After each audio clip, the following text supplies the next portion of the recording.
Picture this. You're living a quiet life on a ranch, and suddenly your husband turns up dead. Sounds like the start of a thriller novel. It does, doesn't it? But for Jane Dorotik, back in 2000, this was her reality. Oh, wow. 3 days after her husband, Bob Dorotik, is found dead. Found dead. Where? On a roadside near their San Diego ranch. Please. Jane becomes the prime suspect. I'm already hooked, so what happened? What did the police find? Well, the initial evidence pointed to blunt force trauma, maybe even strangulation. So it seemed pretty straightforward. You'd think so, right? But there's always a but with these cases. Exactly. So we're diving into this case tonight, a case filled with twists and turns and a fight for justice that lasted decades. Wow. Decades, huh? All right, I'm ready. Let's dive in. We're analyzing this 48 Hours episode called Postmortem.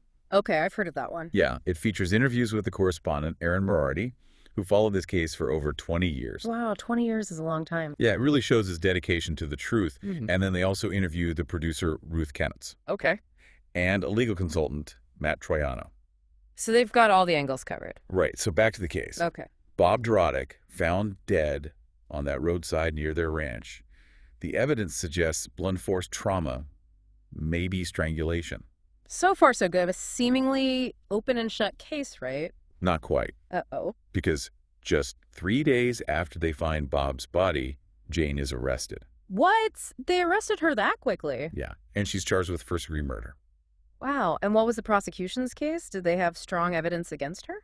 Well, they pointed to bloodstains found in their bedroom Okay, bloodstains. That's pretty incriminating. and a syringe. Yes, syringe. Yeah, containing horse tranquilizer. Whoa, this is starting to sound like something out of a movie. I know, right? And of course, this all painted a picture of a crime of passion. It does, especially with the horse tranquilizer. It makes you think maybe there was a struggle. Right, and there were whispers about a possible financial motive, too, you see. Jane was the primary breadwinner. So maybe they were trying to say she killed him for the money.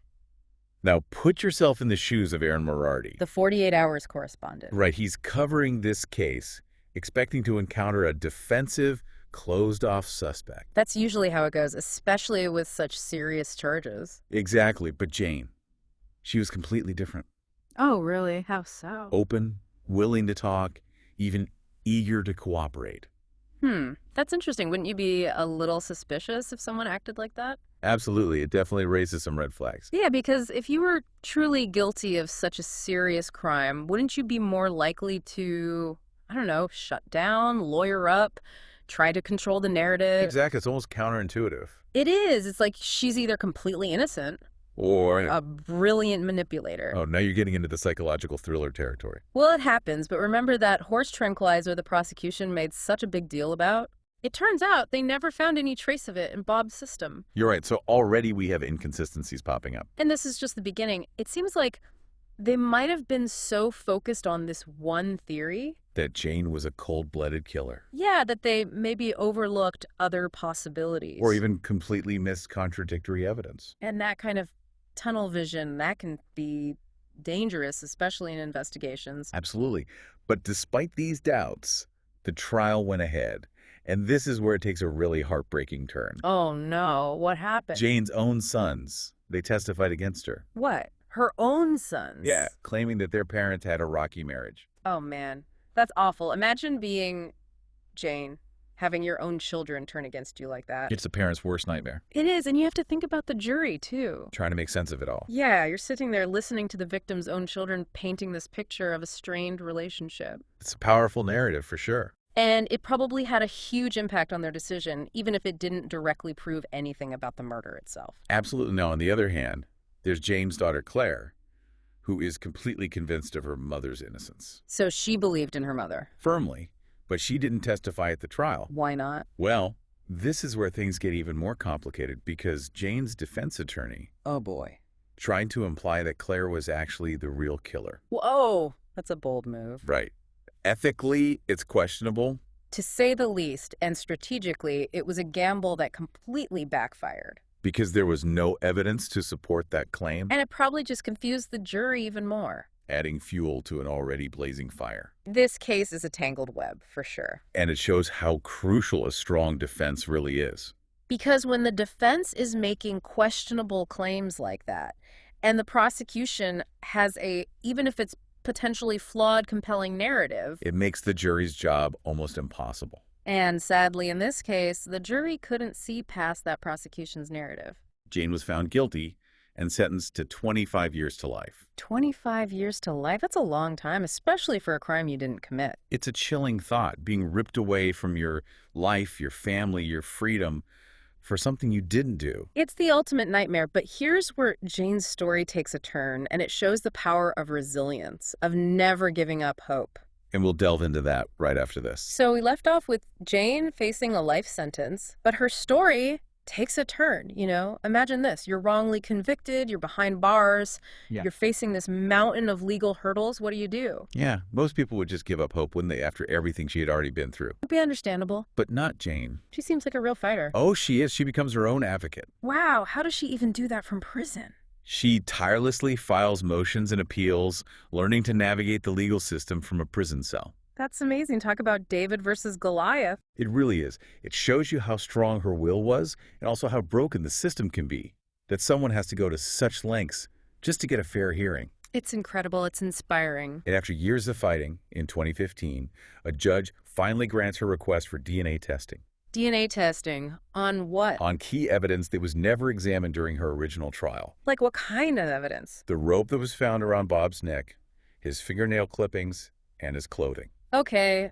Yeah, that's crucial evidence. Right, and you have to remember back in 2000, when Jane was convicted, DNA technology wasn't as advanced as it is today. That's true. Forensic science has come a long way. And in this case, it becomes the key to unlocking the truth. So what did the DNA results show? Well, they found foreign male DNA, not Bob's, on the rope and under his fingernails. Wow, that changes things. But even more crucial, Yeah. there was no trace of Jane's DNA on any of the tested items. So she couldn't have strangled him with that rope. It basically blows the prosecution's entire case out of the water. And it makes you wonder, if her DNA wasn't on the rope, how could she have committed the crime? Exactly. The science is basically shouting, wrong person. It is. So what happened next?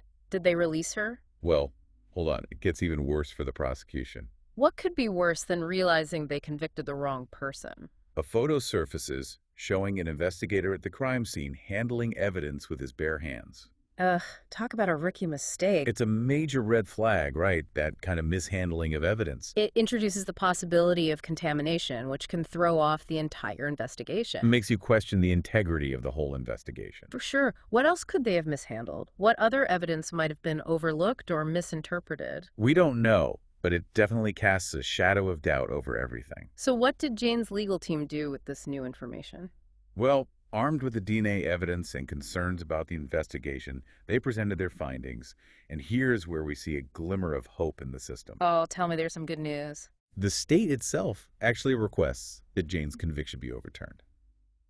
What? Really? The state requested it. They did, which is huge, It is. I mean, for a prosecutor's office to come forward and admit they got it wrong. especially when their job is to uphold convictions. Exactly. It really shows how strong that new evidence was. And it acknowledges that a serious miscarriage of justice had occurred.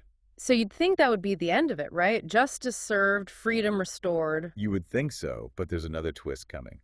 Another one. Seriously. Yeah, the DA decides to retry Jane, even after admitting the original conviction was flawed. Oh, wow. Are you serious? Yep, so it's a legal roller coaster again. So what happens next? Well, on the one hand, you could say the DA has a responsibility to consider all options. Right, to weigh the evidence carefully, But on the other hand, putting Jane through another trial after everything she's endured. seems unbelievably unfair. It does. So what did the judge say? Well, a judge rules that a new trial can proceed, but some of the evidence from the first trial is deemed inadmissible. Wow, what a back and forth. I know, but then finally, in a final plot twist, There's more.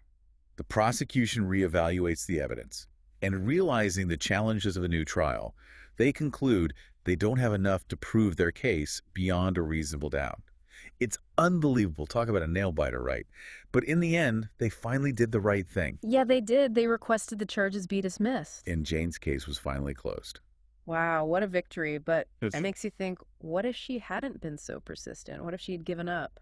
It's a good question. What if she hadn't become her own legal expert, fighting every step of the way? It's scary to think about. It really highlights the importance of organizations like the Innocence Project. Yeah, they provided so much support for people like Jane, who are up against a system that has failed them.